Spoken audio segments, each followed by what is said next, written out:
Good evening, good morning, good afternoon, wherever you are across the known world, and welcome back to another exciting interview with The Crown Between Two Roses. Tonight, we are interviewing our amazing Baron and Baroness of the Barony of Stormhold. And for those that don't know, I am Countess Beatrice. And tonight I'm very excited for my other host.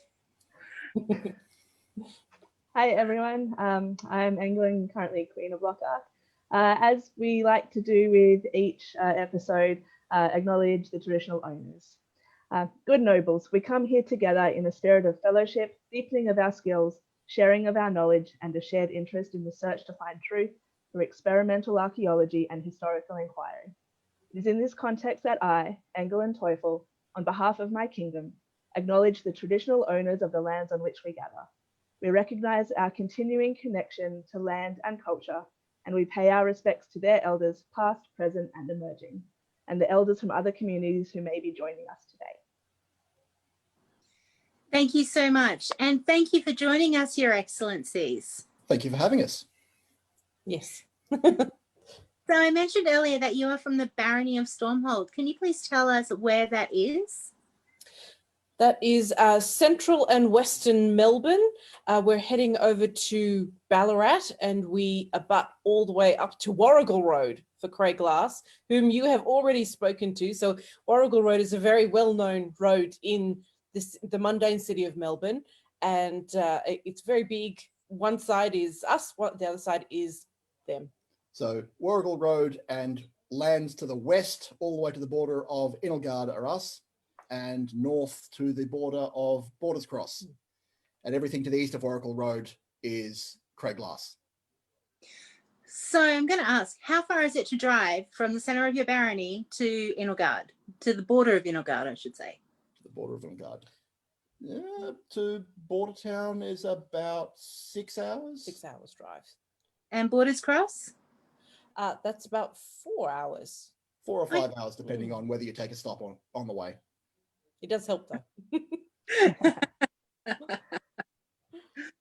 And can you tell us a little bit about the history of how the name Stormhold was assigned and your device? The name was because there were a lot of Viking personas when we started. And there still are. Vikings are everywhere. It got Stormhold because it's Melbourne and it's known for its tempestuous weather. Okay. And apparently Neil Gaiman has spent some time living in Melbourne with his wife and child, and getting some just hanging out in Fitzroy. I so want to meet him and welcome him to Stormhold because we were first. The Kingdom of Stormhold in Stardust came after the Shire of Stormhold. So we were first, damn it. And as you can see, this is our device. This is our device, which is a Drakkar, because Vikings, in the rain, because weather. I never knew that. There you go. And apparently there was a lot of discussion back when they were considering it, and there were a lot of people thinking that they had to have some sort of resume armory, which is everything that you're interested in, you put on your shield. So there had to be, well, we're known for archery, we like archery, and we like drinking, so there has to be a bow and arrows and maybe a goblet, and we'll shove some other things in there. And no one liked what was coming out of the process, and Thorfinn said, a ship and some rain, and you're done. It's iconic, and it'll do, because that's what they did in period heraldry, rather than the slap everything on and give everyone a CV of what you're doing. So, yep. So Master Thorfinn is the one who did our device, and he's one of the 3 titled heralds that we have in our barony too. Of the 5 in Lochac. Of the 5 in Lochac. Yes, what is it? In the College of Heralds, there are ranks of personal rank. So if you're just a beginner, you're a Mesa.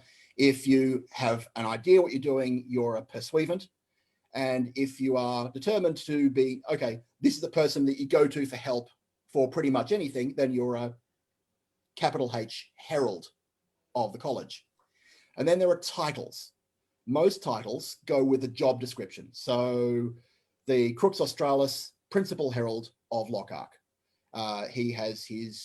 She at the moment has her deputies. So there's Rocket Herald for the submissions process, Canon Herald for canon law, and across all of the other kingdoms, they have their own titled heralds, up to the Sovereigns of Arms, Reef, Laurel, and Pelican Sovereigns of Arms. You can also have a title that doesn't go with a job, and that's the rank of a Herald Extraordinary, which is the right to a personal heraldic title. Wow. Okay. And someone very influential in your barony got that recently. Who might that be? That will be me. I have still to decide and register my title. Mistress Frida Ulfsdotter is Moral Herald, which is a pun, of course, because she's a very moral person, but also a morel is a type of mushroom, and mundanely she is a biologist, has studied biology and fungal biology. She's a fungi. She's a fungi. And Master Thorfinn is Hund Herald. And he got his extraordinary title so long ago that I don't think most people have ever known him without it. Mm. He is definitely a long-term player within Lochac. Oh, yes. Most Yes. definitely. So if you were, other than the weather, if you were to go back to those original thinkings about what to put on your device about what your barony is known for, what do you think that would be currently? Currently? Well, it'd kind of be hard to put potluck picnics on a device. I just think of chicken bone. Well, we could do that, like a wishbone, maybe. That would be awesome. Yes. Well, the other thing that Stormhold was known for back in the day was wayfaring. Mm. The back when it was still the Shire of Stormhold, run out of the front bar of Dan O'Connell's and the Melbourne Uni Clubs and Rec Society, was every weekend, every other weekend, they'd all be piling into a series of cars and driving up the Hume to whatever event was happening in Sydney. So that, Thorfinn and Gwynfor, Elaine. I think Michael as well, Jarek. A lot of the people of that ilk were piling into cars and driving for hours at a time to be at an event on a weekend and then driving back for work on Monday morning. So wayfaring was a thing that we used to be known for. I guess that could explain the ship. Yes, most definitely. There's probably a large part of that as well. What particularly are we known for now? Because it's difficult to see from the inside. Where, it's like the name for most people in their own languages, the people. We're just folk. I mean, we know what you guys are known for because you guys are those other people over there who do strange things, but we just do things. That's fair. Well, I have heard that Stormhold is known for horrible politics and we're not the intrigue. only ones. We are not the only ones.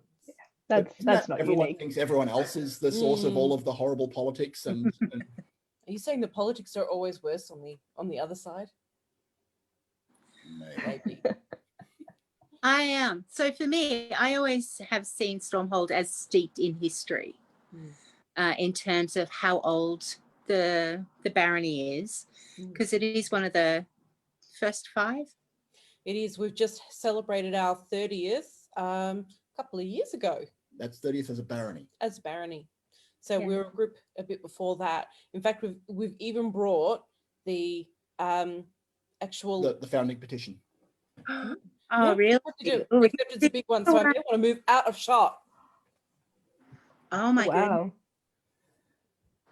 So where I mentioned, and people can see a reflection of our screen in the glass, where I mentioned the Dan O'Connell, this was apparently signed on the front bar of the Dan O'Connell Hotel, and some of the signatures in here There's, such as Wayne, and there's a Justin over there, who are regulars at the Dan, who would always catch up with people there. And so they thought, oh, cool, we'll join in too, mate.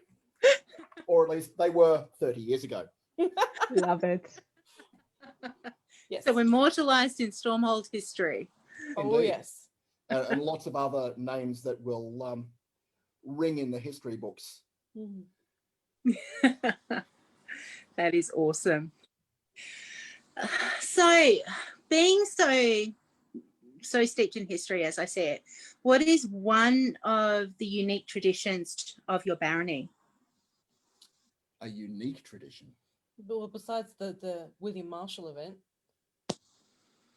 that's an event that Stormhold is known for across Lochac, which is the William Marshall event. It was always used to be held on the first weekend of December. However, times have changed a wee bit and they have moved about. The format has certainly changed quite a bit over time as well, but there is always the heraldic melee as well as the ransom tourney. Okay.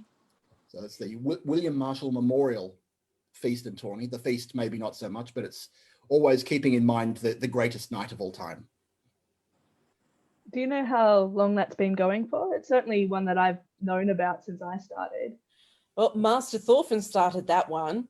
And it wouldn't surprise me if they pelicaned him in just running that event again and again.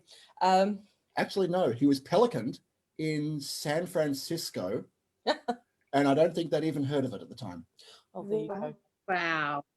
But it was certainly there when I joined, and that was over 20 years ago now. So, hey. Very cool. And I know you have an event called Chess Challenge. Yes. That's Miriam's baby. Yes. Believe it or not, it all started when there was discussion of the Southern Principality. And at that time, there wasn't anything that linked both Craiglas and Stormhold in a common cause besides this whole discussion in the background. And I went, well, why can't we? Because at that time, there was a huge chessboard in our local park. And so I thought, well, they can take one side and we can take the other, and we can come together in the spirit of competition and just compete. Yeah, one side takes white, one side takes black. We meet in competition, and at the end of the game, we reset and swap sides and do it again.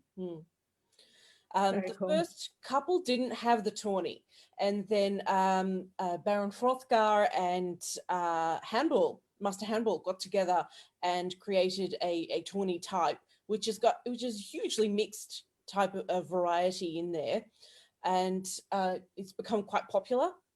I think so. Anyway, the chess format tourney is the first round is pawns, so literally everyone is a pawn, and you're fighting with pointed sticks. So everyone gets a spear, and out you go, and you have a fight. Then through the chessboard, knights, bishops, rooks. I think the rooks fight with the giant Roman shields, the great big ones. So you are a fortress in your own right. Scooter, that's the one.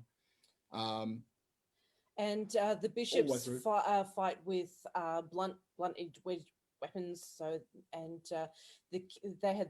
Then at the end, they've got the kings do certain things, and then for the queens, they've got a queen fighter and their defenders, and they kind of melee at each other. Yep. So the last couple of rounds are basically melees. So we normally hold that at the park.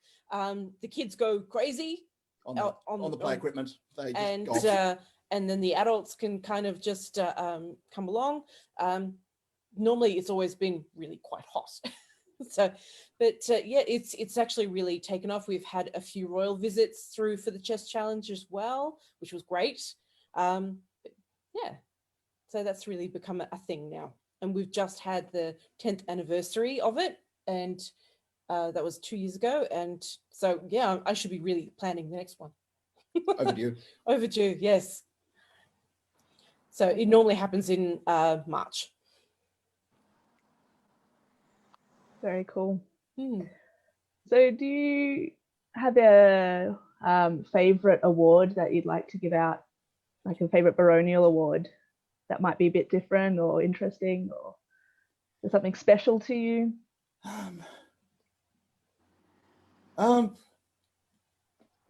Well, they're all special. The whole point of the award isn't that, you know, there's a particular award which is unique. It's, as I'm sure you'll both know, the point of an award is the look on the recipient's face when they realize that they've been seen. So every reward is special in that it's appropriate for the person it's going to, and they feel the love of their barony being directed at them. I do know that Baroness Sarah and Baron Rodrigo instituted one called a Hood of Warmth, which is like in the first or second event for a newcomer, we literally give them a hood, and it's to welcome them in and to make them feel that they have a place here, and that perhaps sometimes it's okay to wear whatever. You can just put the hood on and away you go. And so I've been making them. I've given out quite a few so far, but we'll see how it goes, because we're about to head back for the first time in over 6 months that we've been off. And there have been a few people who've joined in February this year and thought, I'm going to get really enthusiastic about this. Oh, so hopefully we'll have some people who've been keeping their enthusiasm up will turn up. And part of the point of the Hood of Warmth is you might be turning up with borrowed garb or a simple tea tunic that you've got mum to whip up over a weekend. And here is a piece of actual garb and it's yours. And this is the start of your kit of your journey. And you can decorate it however you wish. So you can alter it, embroider it, put fur on it, whatever you wish. So that's just the start. That's such an amazing story of the largesse and how of that welcoming for newcomers. The SCA can definitely be a daunting place to join. Yes, and we all have to wear a uniform to join in, as it were. So to kickstart your gathering of all the uniform. The irony of handing out a Hood of Warmth in the middle of summer is not lost on anyone. Yeah. It's warmth meaning love. Yeah. Exactly. So, Your Excellencies, how did you guys start in the SCA? You go first.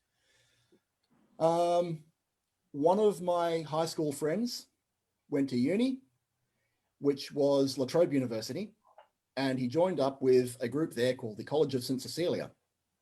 And not long afterwards, he dragged me to my first event, which was in midwinter in 1993. And that's where I started, was my friend dragged me along to an event. So he's currently living down in Innisfail. I'm not sure he's playing particularly much, but they're still keeping an eye on things. And you're going to laugh hilariously, but I went to La Trobe University and I joined up with the College of St. Cecilia, and I hung around with his best mate, and we got introduced and just kind of hung around each other for a while and then up. But yeah, it happens. And so after, I finished my time at St. Cecilia after I finished my degree. And in record time. Oh, what record time? It was 3 years. Yeah, you took the time it was supposed to take. Record time. And so, after that, I think I pretty much straight away took on like the hospitaller role of a Stormhold. And I just stepped out of being the seneschal of St. Cess. And then after that, then I became the seneschal for the first time of Stormhold, back in the ages, back in my mid-20s. And there we go. Got married, had kids, usual stuff. Very cool. What has kept you in for so long? The community, in the end, because meeting our like-minded individuals that we can argue the most geekiest points of history with each other, as well as also enabling all of our particular foibles with learning in the history as well. And yeah, just the encouragement as well. So yeah, you've made lifelong friends through the SCA. I found So- in many places the sort of person who finds a rabbit hole and enjoys falling down it. People will look and go, that's weird. What's wrong with you? And in the SCA, you fall down a rabbit hole and you look over and there's 3 other people falling next to you. And you're chatting about how awesome this is. And, oh, let's take this branch. I started down a hurdy-gurdy rabbit hole today, so we'll see Ah, where that goes. oh, lovely. Yeah. So do you guys have personas that you've grown with or that you started with? Have they changed? I definitely have a persona and I've worked around that. Brian Dorcha O'Connell, which is in a more pronounceable form, Brian Darcy O'Connell. Brian the Dark, descendant of Connell. The dark in Old Irish also meant obscure or gloomy of temperament. So that kind of fits. And the persona is of an Irish scholar living in York around 1000. So that way I get the Norse traffic, I get the Irish, I get English, I get the early Scots communication with the Welsh, because York was a trading town. There's all sorts of things meeting there, and being a scholar, I get to talk to people. So that's where I fit in. I have a Jewish persona, and mundanely, I am also Jewish. And so I started with a very simple thing, Miriam Bat Shimon. Miriam is my mundane name as well. And my dad's name is Simon, and that's what Shimon is in. So very original. I don't really do a lot of persona play, but I do know that I'm quite happy to base most of the time, except for what I'm wearing now, most of the time I'm happy to be 14th century Egypt, which had a very large Jewish population, as well as Christians and Muslims, of course, and lots of commingling and lots of evidence of this. But right now I'm just wearing Persian, which also had Jews. So all good. So yes. And you are both Laurels. And Miriam, yours is very, very recent. Yes. Of being acknowledged with that accolade. And it's one of the rare ones across Lochac because it was a virtual elevation. I think I'm the only current virtual elevation. So I'm sure many people would like to join. They can definitely join. I'm happy to help if they need help. Yes, the only one so far, and it's currently available to be watched on the Lochac YouTube channel. So what was your laurel in? What subject? Middle Eastern embroidery, which is also fairly rare in the SCA. I know of only 2 other Middle Eastern embroidery laurels, Sophia in Trimaris and Layla in North Shield. I speak to them on the social medias, and so they've got amazing work as well. But yeah, there's not that many of laurels out there, but I do know of a few others who are pursuing Middle Eastern embroidery too. And Brian, how about? Oh, sorry. I think we were going to ask the same question. Brian, what's your laurel? As Brianne, you have a little bit of an obscure passion as well. Well, obscure and common, because everyone does it. My laurel is in linguistics. And I'm sure there must be some other linguistics laurels out there, but I haven't found any. Possibly I haven't been looking hard enough. But yeah, the study of speech and the study of specific languages. I've specialized in Irish, but I can do really badly in Middle English, Old English, Latin, modern Norwegian, and well, that's just speaking the languages, but it's the knowledge of how linguistics work and how the languages relate to each other and how languages recapitulate history and drive history as well. So how the Viking invasions and the Danelaw simplified English, and then French on top of that created Middle English out of that, and that moved into Lowlands Scotland and created Scots, and how they're the same but how they're different, and how you can read all of that history working from the books, and how changes in the meanings of words means that when you're reading some of the original documents, what you think you're reading as a banal description of life, when you're looking at what the words mean, you're actually getting a lot more information out of it from some of the subtext and the subtleties, and whether someone's saying you or thou, that sort of thing. Yes, sometimes it can be deeply informative in subtle choices of words or sounds. I have to say, I remember sitting down and having quite in-depth conversation with you at a Canterbury fair, and I was absolutely fascinated because I love linguistics and how words put together. It's the Everybody English talks. Yeah, but I was absolutely floored by the amount of knowledge that you have and the passion that you have for it. Oh yeah, don't get me started because I won't stop. I literally have talked for hours about this and run out of time.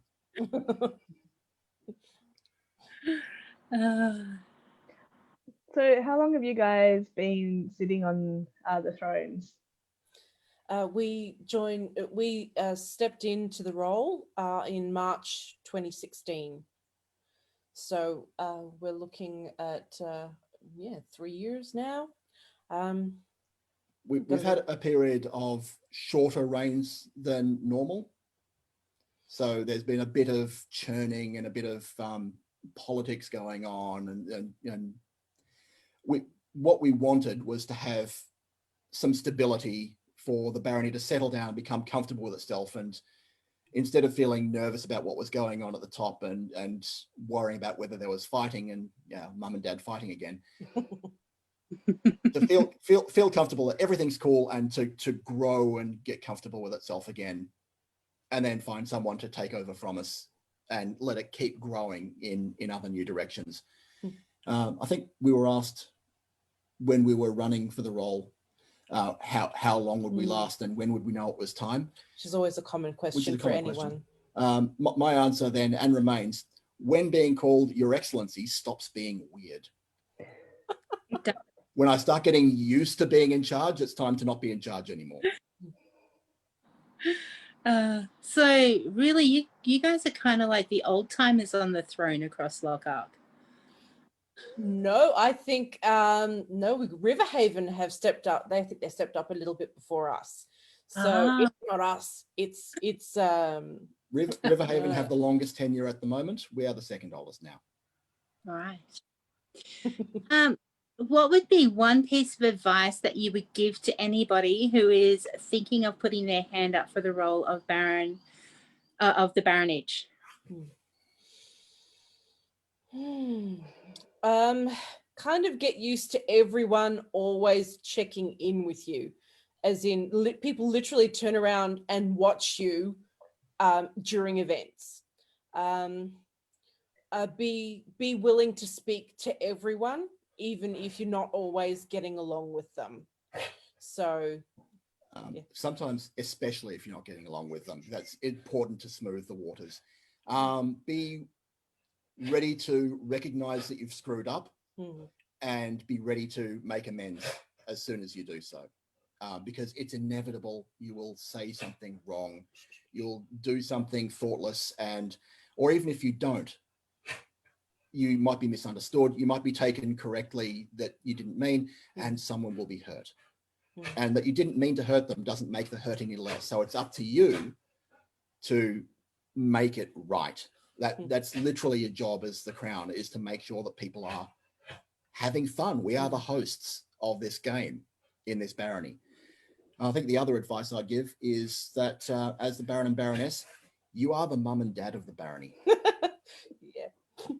When people get into a fight, it's your job to no, you sit in that corner, you sit in that corner, or to mollify them, or to recognize when they've done a good job.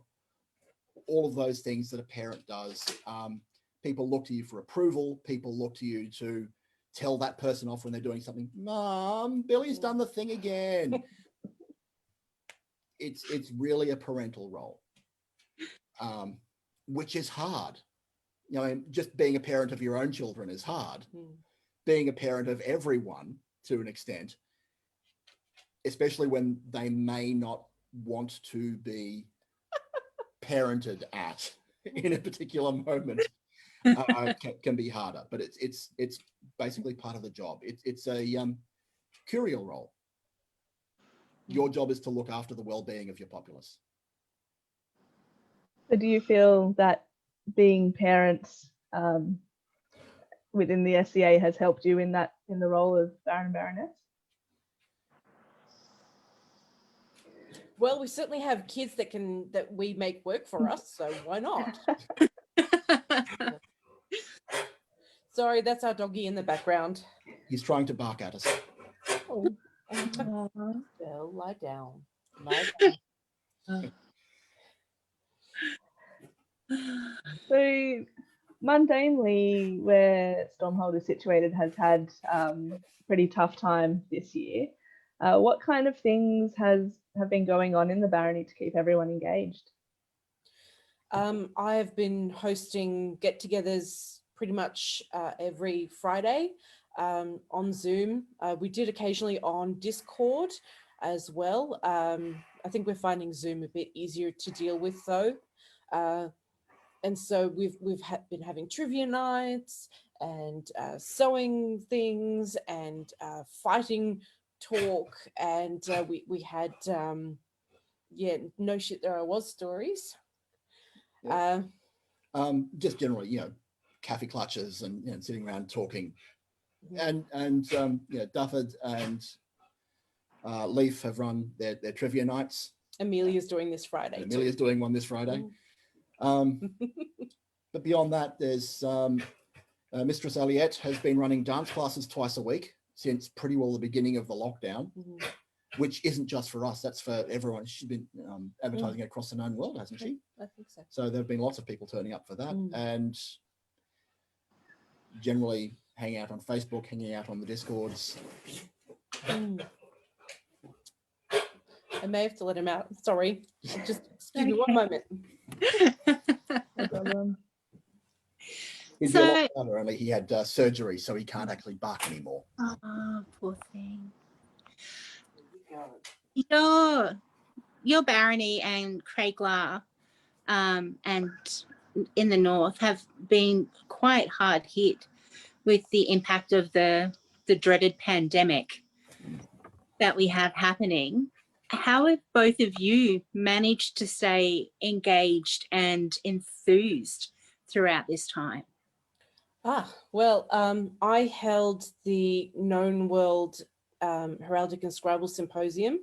It got called off in March, and by that stage we'd already got the dates going for July. We did a very quick turnaround with moving it online, and we had 500 people book. And we would have had more at the last minute, we only could cope with 500 people on a Zoom meeting at a time. So we didn't know whether or not everyone will go into one class or just spread it all out or anything. I thankfully had lots of people volunteer to help run the streams for the whole weekend, which was amazing. And so we did that. We've had some virtual feasts as well, and as well as the social nights. So yeah, and been attending other virtual events too, which can be interesting, but lots of fun. Certainly been keeping busy. Yes. So one of the things that we do ask is, what's a favourite story of yours to tell? You go. Oh, You don't want to go? Oh, there are stories from the early days that not all of them are suitable for mixed company. Not PG. It's all good. There is one. It's a story of the late Master Pedder running an archery line.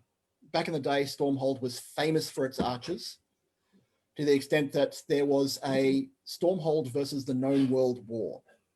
Technically, we still own the known world.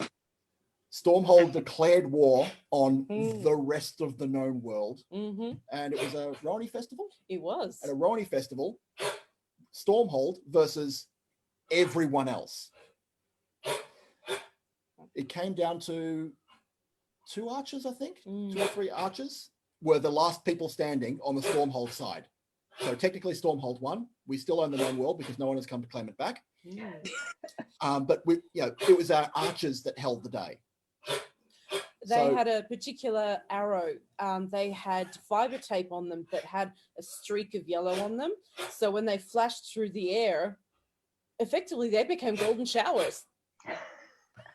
But the story I was telling was about the Stormhold archery reputation, a archery training line. So instead of targets, they'd train with pads, little square pads on poles laid out at various ranges, and hitting a target is one thing. Hitting one of these with a blunt, you hear the thud, you've hit it, but it's much, much harder. And there was a lady archer who was having a horrible time of it. She was getting string slapped and fingers were twisted, and the arrow kept going all over the place. And as Master Pedder was wandering up and down the line, he saw her having trouble, and he just leaned over and said, "Think of it as a groin." "Pedder, that's horrible. How could you even suggest such a thing?" Thunk. That was a coincidence. Thunk, thunk, thunk. You bastard. The female archers were very well known for aiming just for the box. Uncanny skills in targeting that area. The precision, amazing. Yes. I'm sure Baroness Uta and Lady Faye would Elena would be able to tell you much more about that sort of thing. Yes. So one of my stories is actually a St. Cecilian one, where Stormhold had midwinter, and we would have table decorations for the competition. So our college got all together and said, "Oh my God, we can totally do it," from ripping off the Celts and the Roman legion that went missing. So they got a red tablecloth and they painted it with a big numerals 9. That. And my friend Liz Red got together with someone else who was in St. Cecilia at the time, Martin, and they did a cast of his head. And yes. And they made it out of marzipan. Yep. And they put it in the middle of the table as the decoration. With a Legionnaire's helmet on. We didn't actually win the competition, but then we presented it to Baroness Ingeborg, and then someone just went thunk and cut it open, and they had filled it with red marzipan. Oh, yes. She actually had the grace of, she took her a minute, then she went, "Oh, thank you." And I'm not sure I could handle that with as much grace as what she did at the day. But yes, it was St. Cecilia. Thing. Well done. So what's one of the highlights that you guys have had during your tenure?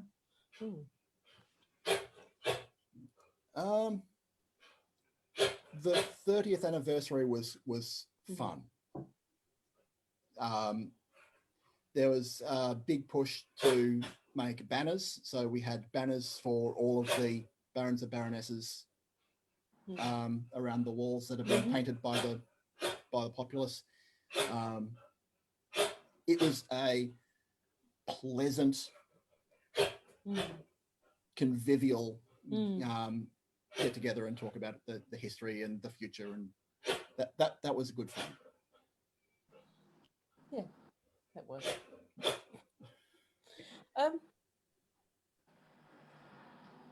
Now I have to think. Oh no. It's Oh, been no. a particular good time. Yeah. That's okay. We can come back to it. Oh, I think I know.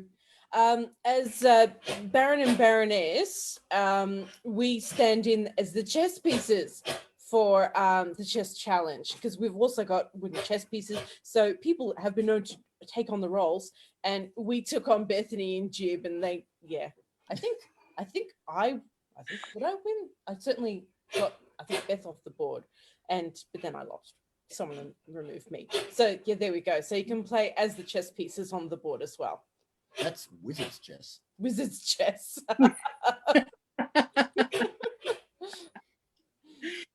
So with being on the throne for so long, what have you missed about not being Baron? Being able to just go to an event and chat with people. Sometimes being on the high table is a bit lonely, because people don't feel comfortable coming and talking to you. So you're just sitting up there and looking wistfully at all the people having their conversations out there. And conversely, sometimes there's that one person you really want to talk to, and you'd go and talk to them if only you didn't have to work through everyone wanting a word with you at the same time. But you can't say no, because they're important too. So sometimes you don't get to pick which conversations you have, and sometimes you just desperately want anyone to come and just say hello to me. Oh, Oh, you gotta walk the room. Yeah, walking the room is more advice for incoming barons and baronesses. Learning to walk the room during a feast and have a quick word with everyone. It doesn't have to be deep, but they will remember that you spoke with them, even if you've been speaking with everyone and don't. Oh yes, there were people. So yes, walking the room. Sorry, that's Billy in the background again. He's begging for a treat. oh. He deserves one. So have you had a theme for your tenure? And have you? No, not really. We don't want to limit people. So if we had a theme, then people who are holding events would feel a pressure to join in with the theme, and we don't want to limit people's creativity that much. Sometimes it's good to just have an event. Sometimes it's good to have a particular, a late period themed event or an early period themed event. Don't try and tie it to us. Do your thing. We'll join in with you. So maybe not having a theme is a theme. It's a deliberate course of action. Yes, we definitely meant that. Talking about themes, there are a lot of the baronies that we have spoken to have a theme for their awards. Does your barony have the same? Dracars. Lots of Dracars. The Baronial Commendation Award it's also called the Specky Dracar, because it's a little badge with a Dracar sailing on a sea on it. The Silver Dracar, the Gold Dracar. Storm Lantern, so it's for teaching arts and sciences. So it's the kind of thing you use on a boat in the middle of the night, a Storm Lantern. What else is there? The Good to Pearl. The Good to Pearl doesn't have anything to do with Dracars or Vikings. Has to do with these. Yeah. Right. See these. The raindrops. Exactly. Raindrops. We'll call them raindrops. Yes, we will.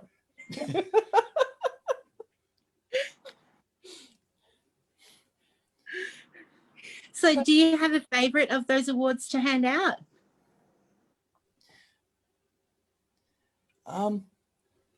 The Baronial Commendation is good because it's like the AOA. It's the the Hood of Warmth is welcome, please join us, and a kickoff. But the Baronial Commendation is a recognition, because it's not a gift of making someone. It's a recognition that you are one of us. Yeah, it's normally after people have attended a few events and they're cleaning up, or they're suddenly interested in garb and they're taking off with the sewing, or they've got an arts and sciences kick and they've, hey, really interested in researching this thing, and that's becoming their thing as they're taking it on, and watching that start to blossom. And then the Baronial commendation. Congratulations, one of us. One of us. It's, for me, something that I haven't actually heard of before is a Baronial commendation. I know in Baronial ciphers handed out as a personal token, but that's a pretty cool thing. We've given out tokens. Personal tokens, yes. But the commendation is definitely a certain thing. That's lovely.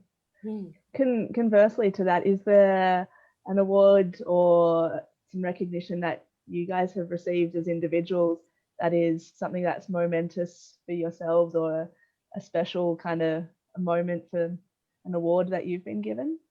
Aside from the laurels. Well, aside from the laurels can be part of it. When I received whenever I've received an award, people describe my look afterwards as if I've been poleaxed.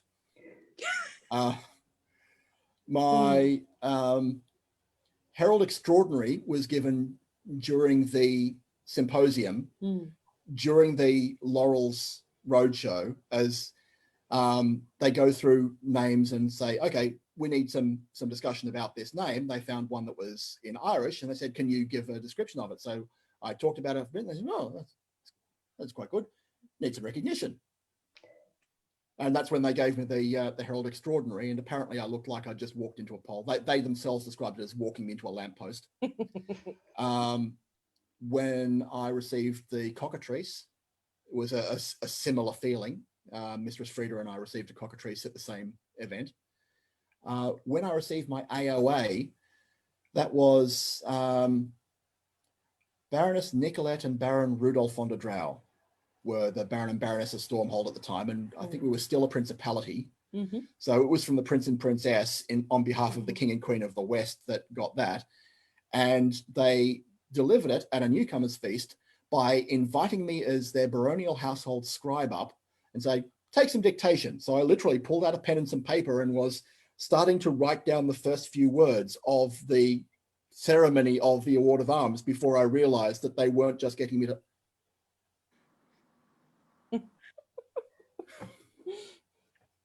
That's pretty awesome. I love stuff like that. Yes, you are. Apparently I'm just that oblivious.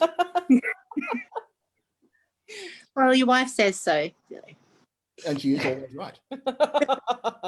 Excellent. Okay, keep running with that. I must admit, the award, besides the laurel, was actually my silver Pegasus that I got from Jib and Beth, who were King and Queen at the time, and it was May Crown, and it was in Craiglass, and I was actually helping in the kitchen, so I was right at the end. I was sitting there eating, and I heard my name, and I went, whoa. So I went up there, and they were trying to be serious.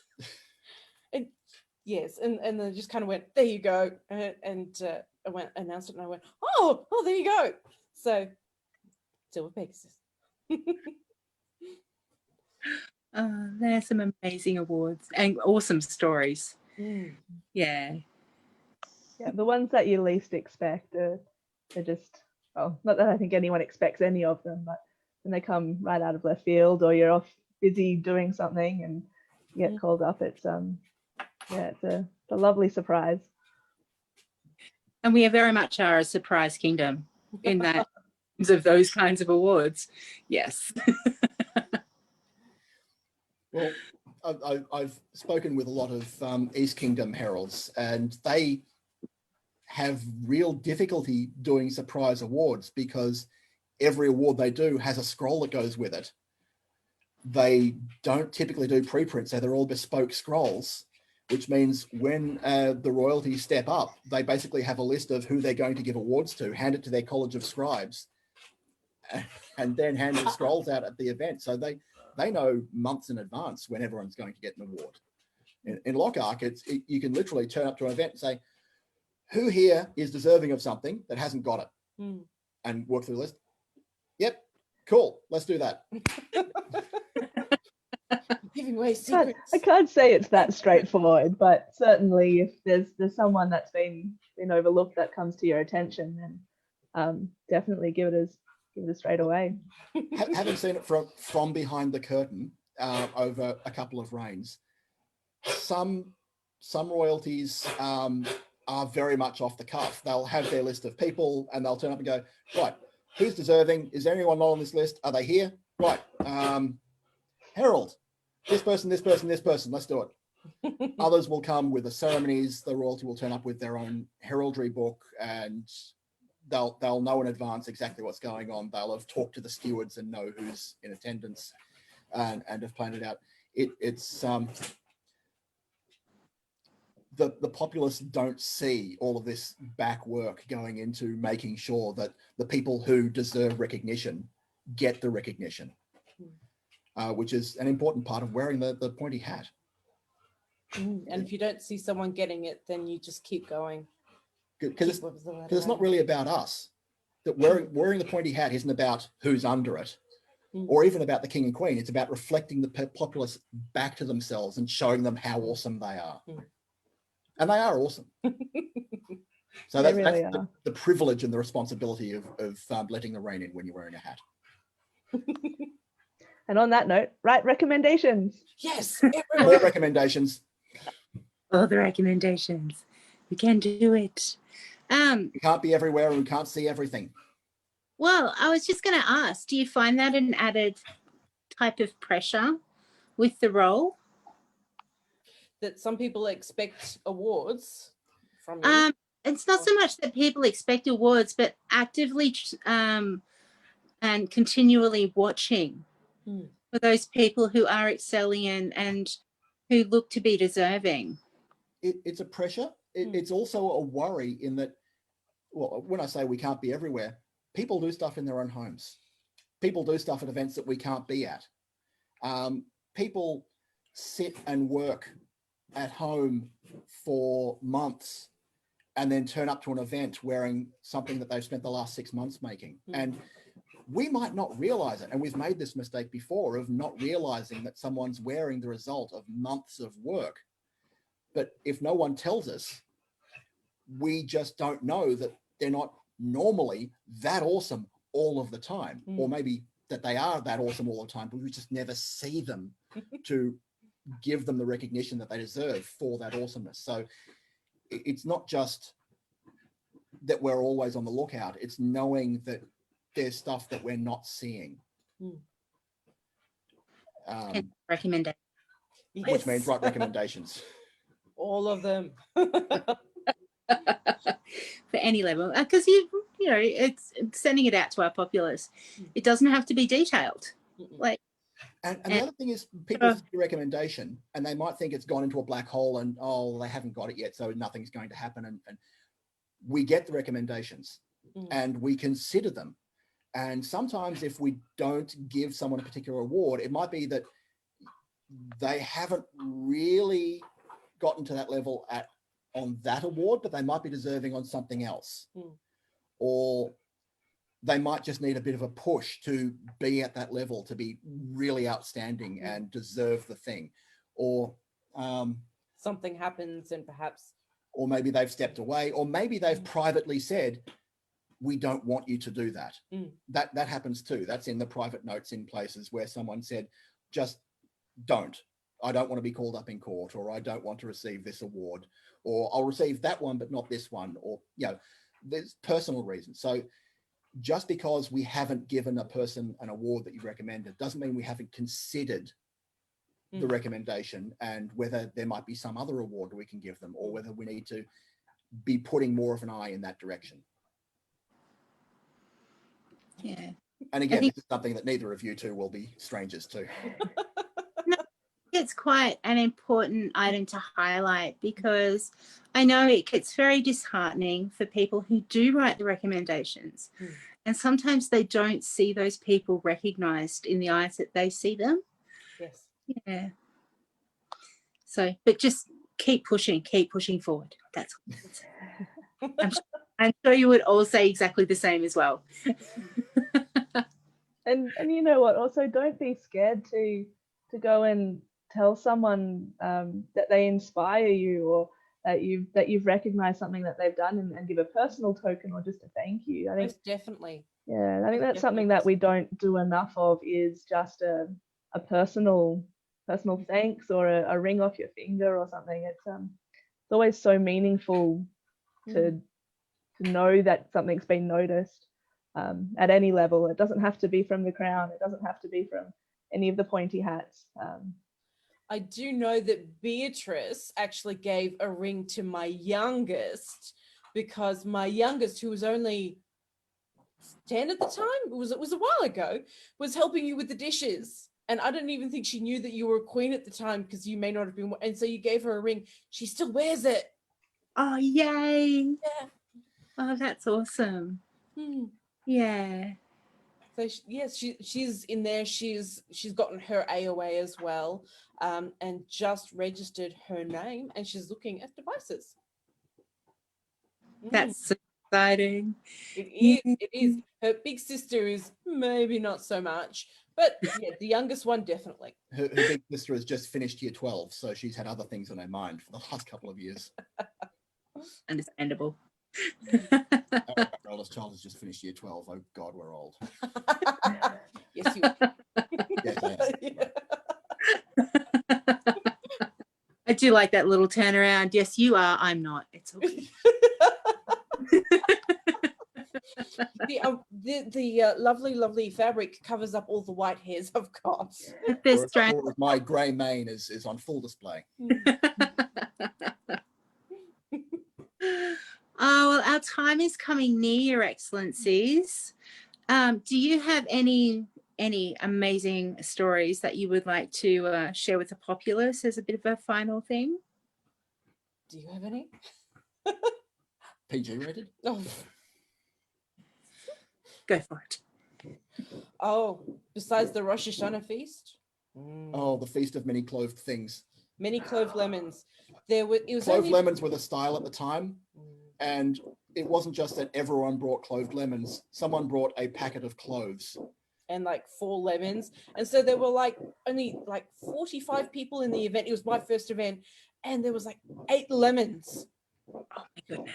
So, and I was cooking, and everyone would come up and give me one, and I'd go, oh, thank you. And I'd put them in the kitchen.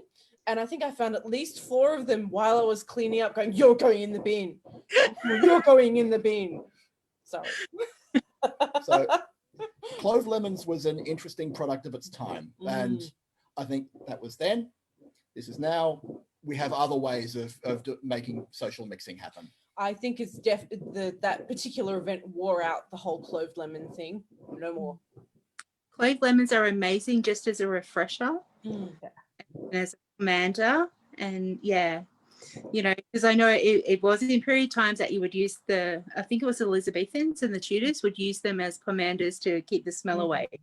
Yeah. Oh, yes. Yeah. I do love the taste of cloves, but I'm never been keen on the game. Oh, well, thank you so much, Your Excellencies, for your time tonight. It has been amazing and entertaining with you. It really has been. Well, thank you, and thanks to Magnus, hiding off in the corner. Hiding in the back. Lovely. Thank you. To our audience, thank you so much for joining us tonight. It's and Your Excellencies for sharing knowledge of your barony and making the kingdom and the Know World a little bit closer and a little bit more together at the same time. There will be more interviews coming up over this weekend. Myself and Countess Catalina will be interviewing Baron Rufus and Baroness Tova of St. Florian, and Baron Stig and Baroness Carriona of Barony. Ah, there we are. Yes. whilst Her Majesty and I will be at an event. So it's going to be an entertaining time. An in-person event. Yay! Yes. So thank you so much. Please remember to like, share, and subscribe to our page, Crown Between Two Roses. And until next time, we'll see you then. Thank you. Bye.